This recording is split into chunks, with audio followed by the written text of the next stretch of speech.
Joseph makes himself known.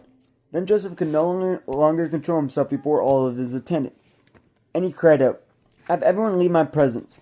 So there was no one with Joseph when he made himself known to his brothers, and he wept so loudly that the Egyptians heard him and Pharaoh's household heard about it. Joseph said to his brothers, "I am Joseph. Is my father still living?" But his brothers were not able to answer him because they were terrified at his presence. Then Joseph said to his brothers, "Come close to me." When they had done so, he said, "I am your brother Joseph, the one you sold into Egypt.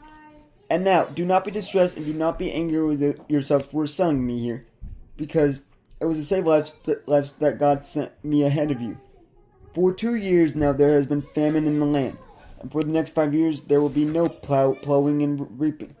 But God sent me ahead of you to preserve for you a remnant on earth and to save your lives by a great deliverance. So then, it was not you who sent me here, but God. He made me father to Pharaoh, lord of his entire household and ruler of all Egypt. Now hurry back to my father and say to him, 'This is what your son Joseph says. God has made me lord of all Egypt. Come down to me, don't delay. You shall live in the region of Goshen and be near me, you, your children and grandchildren, your flocks and herds, and all you have. I'll provide for you there, because 5 years of famine are still to come. Otherwise you and your household and all who belong to you will become destitute. You can see for yourselves, and so can my brother Benjamin, that it is really I who am speaking to you.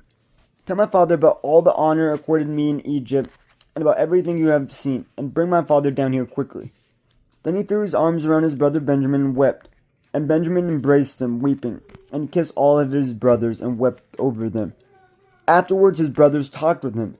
When the news reached Pharaoh's palace that Joseph's brothers had come, Pharaoh and all his officials were pleased. Pharaoh said to Joseph, 'Tell your brothers, do this, load your animals and return to the land of Canaan, and bring your father and your families back to me. I will give you the best of the land of Egypt, and you can enjoy the fat of the land.' You are also directed to tell them, 'Do this, take some carts from Egypt for your children and your wives, and get your father and come. Never mind about your belongings, because the best of all Egypt will be yours.' So the sons of Israel did this. Joseph gave them carts as Pharaoh had commanded, and he also gave them provisions for their journey.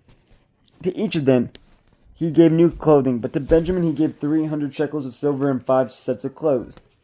And this is what he sent to his father, 10 donkeys loaded with the best things of Egypt, and 10 female donkeys loaded with grain and bread and other provisions for his journey. Then he sent his brothers away, and as they were leaving, he said to them, 'Don't quarrel on the way.'